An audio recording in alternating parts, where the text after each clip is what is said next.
안녕하십니까. 창창창TV의 소유가 전해드리는 알돈정, 알면 돈이 되는 정보 시간입니다.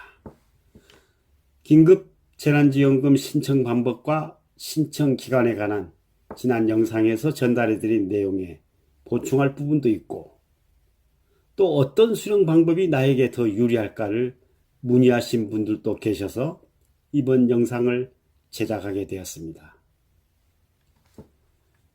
긴급재난지원금 신청 방법과 신청 기간에 관한 지난 영상을 못 보신 분들은 먼저 그 영상을 보고 오시면 이번 영상을 이해하기가 쉬울 것 같습니다. 지난 영상에서 백화점, 대형마트, 대학병원에서는 긴급재난지원금 사용이 불가하다고 안내해 드렸는데요. 백화점, 대형마트라고 하더라도 백화점이나 대형마트 내에서 소상공인이 운영하는 임대 매장은 사용이 가능하다고 하군요. 앞으로 긴급 재난지원금 사용 여부를 안내하는 안내문도 별도로 표시할 예정이라고 합니다. 매출액 10억 원 기준이 해지됨에 따라 종합병원, 대학병원에서도 사용 가능하다고 합니다. 스타벅스는 서울시에서만 사용이 가능하고요.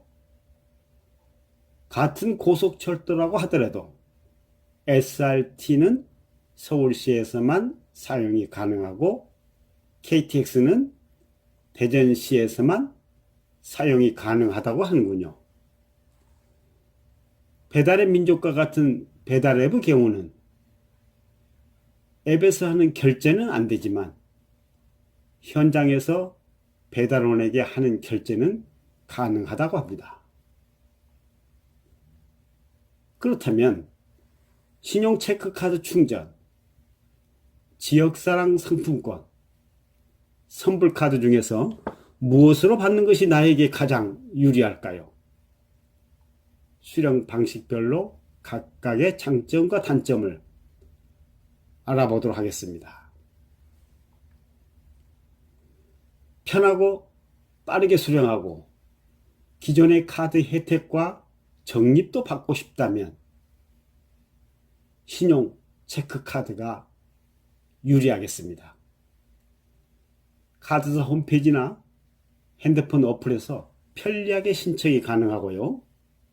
신청한 후 이틀이 지나면 재난지원 금액이 포인트로 충전이 된다고 하네요.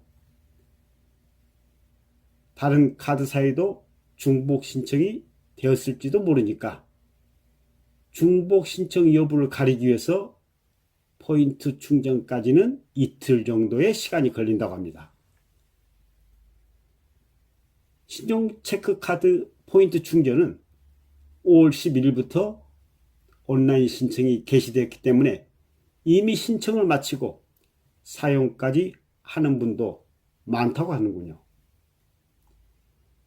포인트가 충전된 후 사용이 가능한 업종에서 결제를 했을 경우에 긴급 재난지원금으로 충전된 포인트가 먼저 차감이 되는 방식이랍니다.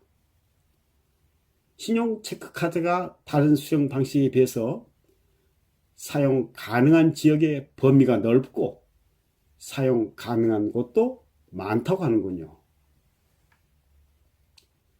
또한 사용 금액과 잔액은 카드사에서 문자로 보내준다고 하니 잔액 확인도 쉽게 할 수 있겠습니다. 그러나 신용체크카드의 경우 단점도 있답니다. 우선 세대주만 신청이 가능하다고 하고요. 만일 세대주가 가족들과 떨어져서 생활하는 경우라면 다른 가족들이 세대주의 카드를 사용하는데도 어려움이 따르겠습니다. 사용 불가 업종에서 실수로 결제를 하였을 경우에는 내 돈이 나갈 수도 있다고 하니 주의가 필요하겠습니다. 그럼 세대주가 가족과 떨어져서 생활하고 있다면 어떤 방식이 좋을까요? 이 경우는 선불카드가 유리하겠습니다. 선불카드는 주민센터에서 신청하기 때문에 대리 신청도 가능하답니다. 5월 18일부터 주민센터에서 신청을 받는 현장 접수가 개시되니까요. 세대주가 직접 신청하는데 어려운 경우에는 가족이나 대리인이 대리 신청도 할 수 있답니다. 위임장을 지참해서 주민센터를 방문하면 세대주가 아닌 다른 가족이나 대리인도 대리 신청이 가능하다고 하는군요. 대리 신청 시에 꼭 챙겨야 할 것은 위임장과 위임인, 세대주가 되겠죠. 신분증, 그리고 대신해서 가는 대리인의 신분증이 되겠습니다. 참고로 어떤 지자체에서는 가족이 대리로 신청하는 경우에는 위임장 대신 가족관계 증명서로 가족임을 확인하기도 한다고 하는군요. 그러나 가족이 아닌 타인이 대리 신청을 하는 경우는 위임장이 꼭 필요하다고 합니다. 아무튼 선불카드는 무기명이라서 세대주와 떨어져 생활하는 다른 가족이 사용하기도 편리하고요.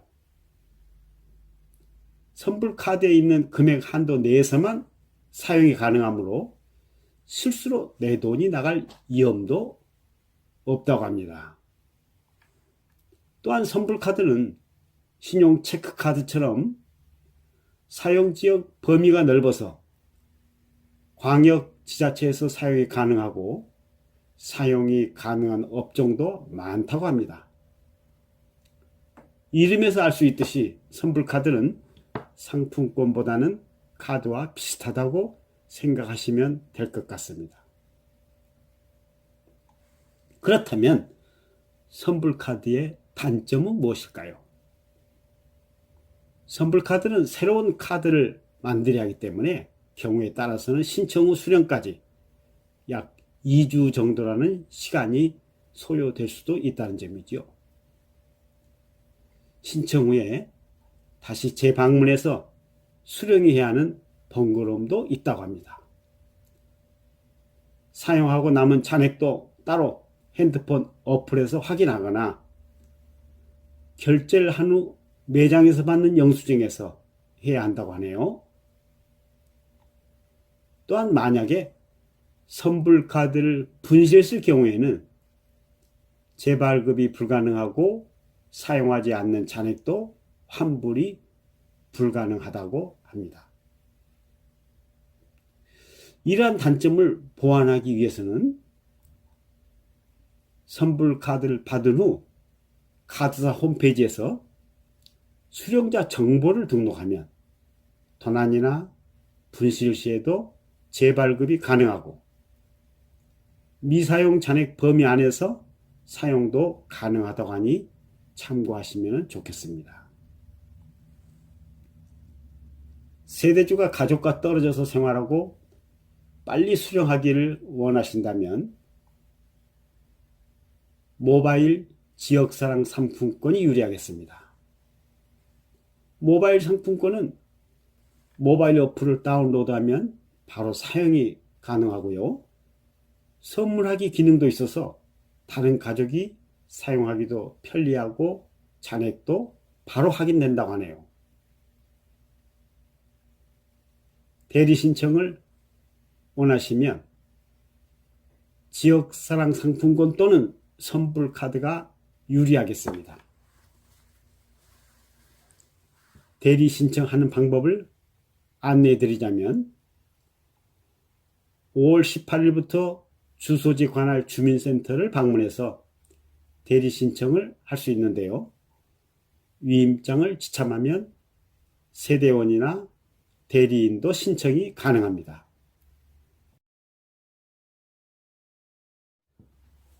대리 신청 시에는 위임장과 더불어 위임자의 신분증과 대리인의 신분증이 모두 필요하다는 사실도 꼭 기억해 주셨으면 좋겠습니다.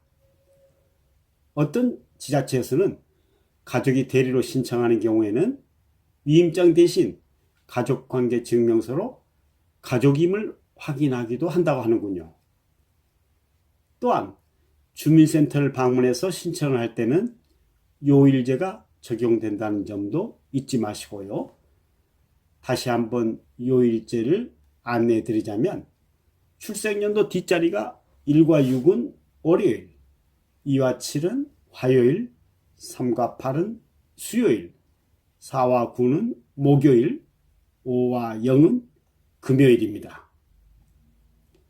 사용기간이 가장 긴 방식은 당연히 종이지역 상품권이 되겠습니다.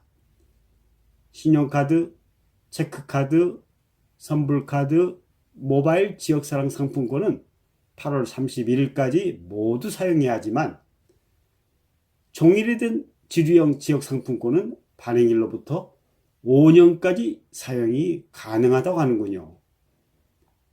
그러나 종이지역 상품권을 발행하지 않는 지자체도 있다고 하니 살고 계시는 지역에서 종이지역 상품권을 발행하는지 안 하는지 발행 여부를 꼭 확인해 보셔야 할 것 같습니다.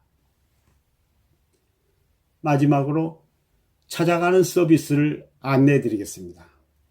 혹시 거동이 불편하고 혼자 거주하는 고령의 어르신이나 장애인 등은 찾아가는 서비스를 이용할 수 있습니다. 거주지 주민센터에 전화를 하셔서 찾아가는 서비스를 요청하면 담당자가 직접 집으로 방문하여 신청서를 접수받고 준비가 완료되면 다시 집으로 재방문하여 상품권이나 선불 카드를 지급해 준다고 합니다.